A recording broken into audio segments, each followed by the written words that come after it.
My son signed me up for extra help with my medical care. I didn't know that. On paper, I was bedridden, while he was billing thousands of dollars a month for taking care of me. My name is Helen, I'm 72, and that sentence still feels like a bruise I keep pressing. I live in a small one-story house on the edge of town, the kind with a flag on the porch and a mailbox that squeaks when you open it. The night he set the trap, everything looked ordinary. I stood at the kitchen counter slicing apples for a pie to take to church on Sunday, telling myself the ache in my back was age, not weakness. Then I heard his car in the driveway, music thumping a little too loud. My heart did that familiar flutter it always does when he visits. Half happiness, half worry. I wiped my hands on a dish towel and smoothed my hair, like it mattered. When he walked in without knocking, I told myself it meant this was still his home too. "Hey, Mom," he said, kissing the air near my cheek while his eyes stayed on his phone. Even that stung. The way he said Mom sounded quick, distracted, like a task, not a person. I smiled anyway because that's what I've always done.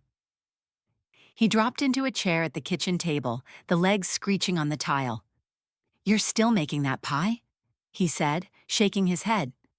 "You shouldn't be on your feet so much." His words were gentle on the surface, but underneath I heard something else. "You're fragile. You're a problem to manage." The hurt slid in like a draft under a door. I straightened my shoulders and said I was fine, that I liked keeping busy. And even as I said it, I hated how defensive I sounded, like I was arguing for the right to stand in my own kitchen. He reached into his backpack and pulled out a stack of papers, spreading them on the table like a deck of cards. "So," he said, "I did something good for you." My chest tightened. When someone says they did something for you, it usually means you don't get a vote. "What is all that?" I asked, wiping flour off the counter that didn't really need wiping. "It's just benefits, Mom," he said, tapping the pages without looking up. "You won't pay anything. It's extra help with your medical care. You're eligible and you've been leaving money on the table. Everyone does this." The words came out fast and smooth, like he'd rehearsed them. Leaving money on the table made me feel foolish, like I'd failed to understand something obvious and needed him to fix it. "What kind of help?" I asked. He sighed, small, tired, irritated. That sigh cut deeper than anything. It said, "You're being difficult. You're slowing me down." Heat crept up my neck. I hated feeling embarrassed in my own home just for asking a question. "It's just paperwork," he said, softening his voice like he was humoring me. "The government has programs. They pay me a little to help take care of you. Things I already do. Driving you to the doctor, checking on you, making sure you're okay. You deserve it. You're not as young as you think, Mom." That last line landed like a slap. I know I'm not young. I feel it in my knees every morning. Hearing it from him like a fact on a form made me feel small and worn down, like a problem he could solve with a pen. He slid one page toward me and placed a pen in my hand. "Just sign here and here. I already filled most of it out. You don't have to worry about the details. Not worry about the details." He used to say that as a teenager when he'd gotten into trouble at school. Back then, I covered for him. I signed what needed signing. I told myself that was what a good mother did. Now the phrase made my stomach turn. It made me feel like my job was to hold the pen and not ask why. I pointed at a line. "Why does it say caregiver next to your name?" He gave me that practiced, patient smile. "It's just what they call it, Mom. You know how these forms are. Don't overthink it. You need help. I help you. This just means they recognize it." He tapped the paper again. "You won't pay anything. It's all covered." Every time he repeated, "You won't pay anything," it scraped at me. Because it also meant, "You worry too much. You don't understand how this works." I felt old in a way that had nothing to do with my body. My hand hovered over the signature line where he pointed. My name was already printed there in neat letters he hadn't shown me first. A small warning flickered in my gut, but it was wrapped in love and habit. This was my son, the boy I drove to school in the rain, the man I lent money to when he was starting out. Not trusting him felt like betraying myself. "Are you sure this is okay?" I asked, and I hated how small my voice sounded. He laughed like I'd made a joke. "Mom, come on, we just thought it would be easier this way." Everybody wins. You get extra help. I get a little support for what I already do. Then his tone hardened just enough to sting. Don't make this harder than it is. That was the sharpest part. Don't make this harder. As if my discomfort was an inconvenience, as if my fear was something to brush aside. So I signed. The pen felt heavier than it should have. As the ink dried, he gathered the pages with quick, efficient movements, already checking his phone again. He kissed my forehead, almost absent-mindedly, and said, "You'll thank me later, Mom." I smiled and thanked him right then, even though my chest ached. I told myself the ache was just age, just worry, just a mother being too sensitive. I didn't know yet that with one shaky signature, I'd agreed to become a ghost on paper, a woman who couldn't leave her bed, while my own son turned my life into a line item on a form. The letter came on a Tuesday in a plain white envelope, the kind that usually means bills or junk mail. I almost tossed it onto the counter to open later, but I saw the word Medicare through the little window and my stomach tightened. I sat down at the kitchen table, the same spot where my son had spread out those forms, and opened it with a butter knife, trying not to shake. I told myself it was probably routine, just a notice. Nothing to worry about. I always start there because the other option is too heavy. When I unfolded the pages, I saw numbers before I saw words. Lines of charges, totals in bold, a big sum at the bottom, tens of thousands of dollars. For a moment, everything inside me went quiet, like someone turned down the sound in my chest. Then I read the descriptions. Home health services, long-term care supervision, daily assistance with bathing, dressing, feeding. There were visits listed at times I knew I'd been alone in this house, watching television, watering my plants, folding laundry. According to that letter, I couldn't walk to the bathroom without help. I couldn't cook. I couldn't step outside without someone holding my arm. On paper, I was nearly helpless. My first reaction wasn't anger. It was cold disbelief. I stared at the words as if they belonged to another woman. Then I saw his name. My son's name.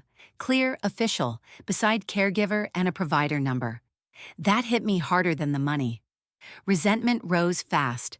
Not wild, but heavy, like a stone settling in my chest. This wasn't a misunderstanding. This was his signature, his choices, his version of me put into a system without my consent. I reread the line that said, Medicare had paid for care provided by him. Paid for my care. I thought about his voice at my table.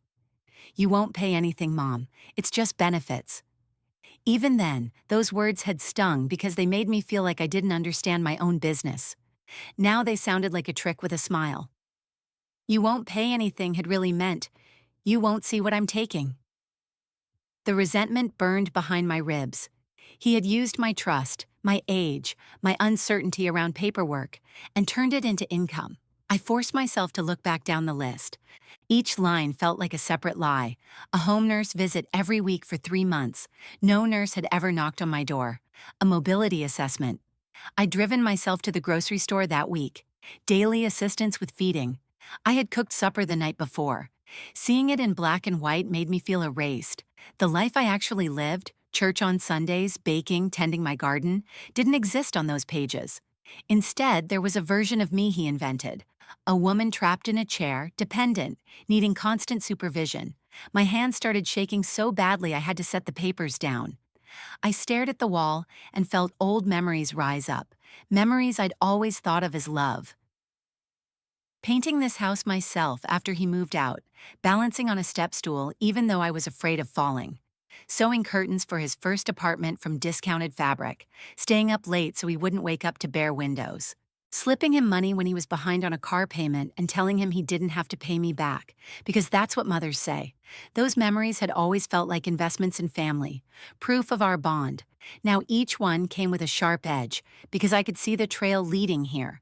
The moment he decided I wasn't his mother on paper anymore, I was a way to get paid. I thought about the smaller things too, the birthdays he showed up late for, always with a quick excuse. Work ran over. Traffic was bad. I used to brush off the sting. With that letter in front of me, those thin excuses felt like practice, like he'd been training himself to smooth over the truth and say whatever would calm me down. Even his texts about the paperwork came back. It's standard stuff, Mom. Everyone does this. Don't worry about it. Each don't worry I accepted now felt like a little shove away from the truth. And my resentment wasn't only about the fraud. It was about every time he treated my questions like problems instead of signs that I still had a mind of my own. I started counting all the times I rearranged my life for him. The visit to my cousin I canceled because he said he might need my car. The church retreat I skipped because he said the only weekend he could fix my sink was that one. I told myself family comes first, that I could always do things for myself later. Looking at that letter, I realized he had counted on that. He knew I would bend. He knew I would sign. He knew I would trust him, even when my gut told me to slow down and read. The house was silent, but my thoughts were loud and sharp. I didn't shout. I didn't cry, not yet. I sat very still with that paper in my hands and let the resentment settle into place. It wasn't only about the money or the lies. It was about the story he wrote about me without my permission. One where I was weak and helpless, and he was the hero on the paperwork. And for the first time, I let myself think a thought I'd always pushed away. My son hadn't made a mistake. He had used me. For 2 days, I left that Medicare letter on the corner of my kitchen table, pretending it was just another piece of mail. I slid it aside to wipe crumbs. I set my coffee cup next to it. I couldn't make myself throw it away or file it. Every time I glanced at those pages, I felt the same mix of confusion and resentment, like someone had taken my life and described it in a language I never agreed to. And knowing my son had done it made every memory of him feel heavier, like there was a second meaning I'd missed. On the third morning, I picked up the letter and reached for the phone. My hands shook, but not from age. This was quiet anger. I called my old friend Denise from church. She used to work in a clinic and now volunteers at a local center helping older people understand insurance forms. When I heard her warm voice, I almost backed out, afraid of what she might confirm. Instead, I said, "I got a letter I don't understand. Can you come by?" That afternoon, Denise sat at my kitchen table. I watched her face more than the paper. She put on her reading glasses, smoothed the pages, and started at the top. At first, she made those small humming sounds she always makes when she reads. Then the humming stopped, her eyebrows pulled together. That tiny change hurt more than any loud reaction. It told me something was wrong before she said a word. "Helen," she asked slowly, "did you know they're saying you're getting home health care every week?" I shook my head, and heat climbed up my cheeks. I hated that I felt embarrassed when I'd done nothing wrong. The situation was suddenly solid, real, sitting right there in black and white. My resentment pressed harder against my ribs. He had written this story about me and never asked if I agreed. Denise pointed at a line. "This says you have a caregiver helping with daily tasks," she said, "and it lists your son's name." Hearing his name spoken in that careful tone tore at me. She was trying to be gentle, trying not to judge him, and the fact that she had to be gentle at all made my stomach turn. My son wasn't being talked about like a helper. He was being talked about like a problem. "Did you sign anything for this?" Denise asked. The question cut deep. I remembered the day he spread the forms out and put the pen in my hand. "You don't have to worry about the details." I admitted I had signed, because he said it was just benefits, that I wouldn't pay anything. Saying those words out loud made me feel foolish, like I'd fallen for a sales pitch instead of trusting my own son. My resentment sharpened. He had used the same smooth tone people use on strangers, except he used it on his mother. Denise pulled her tablet from her purse. "We can look up your explanation of benefits online," she said.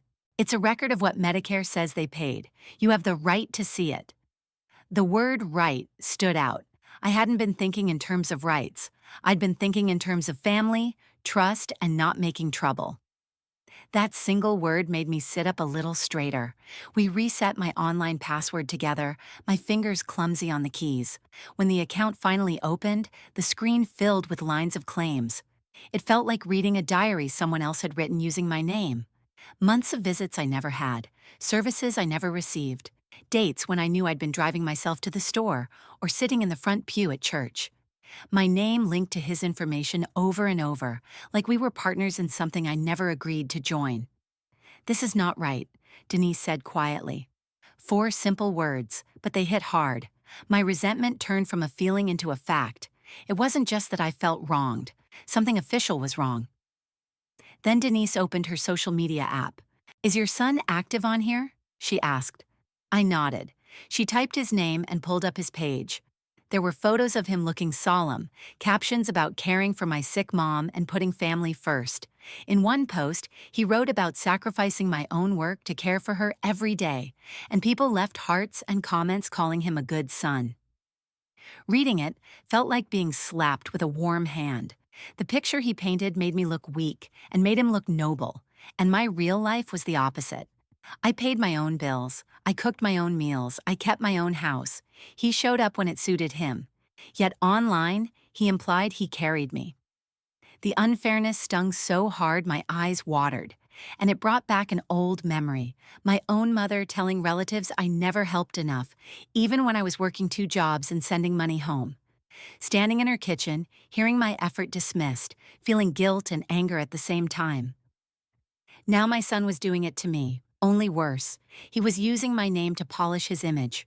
That night, I called him. I told myself I was giving him a chance to explain, but deep down I wanted to hear how he would spin it. He answered cheerful, "Hey Mom, what's up?" That casual tone hurt, like he hadn't thought once about what that letter might do to me. I told him I received a statement from Medicare, and it showed services I never had. There was a long pause. Then he said, "Mom, don't worry about that. Everybody does this. They have the money. It's just how the system works." Each phrase landed like a stone. "Don't worry" treated my concern like an inconvenience. "Everybody does this" told me he didn't see anything wrong with using my name. They have the money made Medicare sound like a faceless box instead of something meant to help real people. I kept my voice even. "It says you're being paid to take care of me every day." He sighed. Again. "Well, I check on you. I help when I can." He said, "Look, you signed the forms, remember? It's all taken care of. You signed." He said it like a shield, like he could push the weight onto my shoulders. And in that moment, my resentment turned cool and clear. He wasn't sorry. He wasn't confused. He was protecting himself. I wanted to raise my voice. I wanted to list every sacrifice I'd ever made. Instead, I took a slow breath and stayed calm, not for him, but for me. If I stayed calm, I could hear exactly who he had become. Then he added, "Even if anyone asks questions, it'll be on me, not you." "You're fine. Just relax, Mom." That was my turning point. He saw me as cover, a name to stand behind, not a person to protect. After we hung up, I called the local senior center and asked for help understanding my reports. They connected me with a counselor who explained in clear, simple words what an explanation of benefits is, how to match services to dates, and what number to call if I saw claims that weren't right. I wrote everything down in a notebook, my rights, my choices, my next steps. And as I listened, my resentment stopped being a knot in my chest. It became a line I could draw. That night, I sat at my table with the letter, my notes, and my memories. I still felt hurt by every soft excuse, every "don't worry," every time he used my trust as cover. But alongside the hurt, something new was growing. I was no longer just a mother trying not to upset her child. I was a woman who understood what was happening was wrong, and that I had the power to do something about it. By the time the weekend rolled around, my fear had settled into something colder and more solid. I spread the Medicare letter, my notes from the counselor, and Denise's scribbled reminders across the kitchen table like pieces of a puzzle. Then I dialed the number for the Medicare fraud hotline the counselor had written down. Each button press felt like a small act of rebellion against the role I'd been pushed into. My hand trembled, but not from weakness. It was the weight of knowing I was about to say out loud that my own son had used my name for something wrong. A calm voice answered, gave a first name, and asked how she could help me. That simple question tightened my throat. I'd spent so long not asking for help, telling myself I could handle things, telling myself family trouble should stay inside the family. I took a breath and said I thought there might be a problem with my Medicare records. I used the word problem instead of fraud because it felt safer, but I knew what it was. As I spoke, she asked for dates, amounts, and descriptions. With every detail I gave, my resentment sharpened.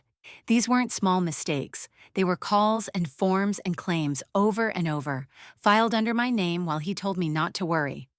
The woman on the phone stayed patient. She didn't rush me or sound skeptical. When she said, "You did the right thing by calling," my eyes burned with tears I refused to let fall. Hearing that from a stranger stung in two ways at once. Painful because of what it meant about my son, and comforting because someone finally took me seriously. She told me to keep every letter, every envelope, every page that mentioned these services. She asked if I had any messages from my son about the paperwork. I thought of his texts. "Just sign where I highlighted. Don't let it confuse you. It's all for you, Mom. Trust me." Each line twisted my stomach.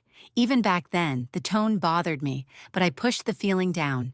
Now, looking at them as evidence, I could see the steps clearly. He guided me into something I never agreed to understand. My resentment stopped being a vague ache. It became a record.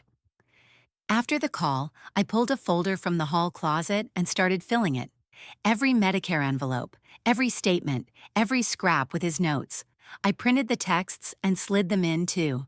The words that once sounded caring now sounded controlling. "You don't need to read all that, Mom. I already did." That one made my jaw clench. It wasn't help. It was him telling me I didn't need to think for myself. As I stacked each printout in place, I felt a small, quiet satisfaction. He had assumed I would forget, delete, get overwhelmed, let the details drift away. Instead, I was building a trail. Later that day, he called. He almost never calls twice in a week, so I knew something was on his mind. "Hey, Mom," he started, voice light. "You might get some letters about your benefits. It's just the usual stuff. If you do, don't stress over it, okay?" Don't stress. The words hit like a hand on my shoulder, steering me. After everything, he still spoke to me like someone to manage, not someone to inform. I kept my voice steady and said I'd already received a statement. There was a pause. I could almost hear him thinking. "What did it say?" he asked, his tone turning tighter. That shift in his voice made my resentment flare. He cared more about what I knew than how I felt. I told him calmly that it listed services I never received. He let out that familiar sigh. "Mom, I told you," he said. "It's just how they word things. You're making this a bigger deal than it is. You're making this a bigger deal." The line cut deep because it moved the problem from his actions to my reaction. Like my concern was the issue, not the fact that my name was attached to false claims. Then he said, "Look, if anyone ever calls you, just say I help you a lot. They don't need every detail." That sentence sealed something inside me. He wasn't hoping this would blow over. He was asking me to protect the story he'd created. He wanted me to support a picture of myself as helpless so he could stay clean. My resentment turned into a calm, firm line. "I will tell the truth if anyone calls," I said. Silence on his end, then a quick, forced laugh. "Of course, Mom, that's all I meant." But that wasn't what he meant, and we both knew it. After we hung up, I made another call, this time to a local legal aid office the counselor had recommended. A woman there explained, in plain language, that I had the right to question any claim. I didn't have to sign new forms if I felt pressured, and I could put it in writing that my son was not my caregiver. Hearing that steadied me. Every time she said, "You have the right," it pushed back against all the times my son had said, "It's already handled," like my role was to stay in the dark. Over the next week, I wrote everything down in a notebook. Dates, calls, what was said, copies of messages. It felt strange to document my own child this way. It also felt necessary. I didn't slam doors or raise my voice. When he texted to ask if I'd received any new papers, I answered with short, neutral replies. Inside, I was still hurt by every casual phrase, every attempt to smooth it over. On the outside, I stayed calm. That calm, what he once mistook for weakness, had become my shield. One afternoon, another letter arrived. This one said they were reviewing certain claims on my account and might contact me for more information. It didn't use dramatic language, just a few lines on a plain page. But to me, it felt like the first sign that his quiet setup was no longer invisible. An audit had begun. I folded the letter and added it to the folder. Then I sat at my kitchen table with a cup of tea and let myself breathe. My resentment was still there, sharp and real, fed by every dismissive word he'd spoken. But alongside it, something new had taken root, a steady satisfaction. I hadn't shouted. I hadn't begged him to change. I had taken back my name, one phone call and one piece of paper at a time, and he still didn't know the whole story of what I had set in motion. That night, I sat alone in my quiet house. The porch light was on, the refrigerator hummed, the floorboards settled the way they always do when the day is finally over. There was no message from my son, no new excuse, no fresh attempt to turn the story back into something that was my fault. For the first time, the silence didn't feel like punishment. It felt like space. Space to breathe without waiting for the next demand. Space to read my own mail and not feel my stomach drop. Space to keep my papers where I can find them, to ask questions out loud, to write things down and trust what I see. Space to do the simple things that used to be normal. Make tea, fold laundry, step onto my porch, without feeling like someone is watching me for a mistake. I still felt hurt. I was still angry at the way he twisted our history, at the way he tried to make himself the hero by turning me into a helpless woman on paper. I thought about that phrase he used again and again, "Don't worry, Mom." The way he said it, soft and easy, like he was calming me down. Now I understood what it really meant. Don't look too closely. Don't ask. Don't slow me down. And I thought about the other phrase he used when he got scared. "After everything I've done for you." As if love is a bill you can hand someone when they finally push back. As if being a parent means you owe your child your silence forever. I used to believe keeping the peace was my job. I used to believe a good mother smooths things over, even when she's the one bleeding inside. But the truth is, peace that depends on me staying quiet isn't peace. It's control with a pleasant voice. So I kept my folder, I kept my notes, I kept my boundaries. I didn't argue with relatives who only wanted the family to look fine from the outside. I didn't chase anyone for approval. I didn't write long explanations trying to sound reasonable enough to deserve basic respect. I just stayed steady, because the truth didn't need me to decorate it. The truth was already enough. In the days that followed, I noticed small changes in myself. Things other people would never see. I opened my mail the day it arrived. I read every line before I signed anything. I stopped apologizing when I asked a question. I stopped feeling ashamed for wanting clarity. I stopped letting someone else's side decide whether I deserved answers. And little by little, I started to feel like the woman I was before all this. Still kind, still loving, but no longer easy to push around. No longer trained to shrink to keep someone else comfortable. That's the part people don't talk about. When someone misuses your trust, it isn't just the money or the paperwork that hurts.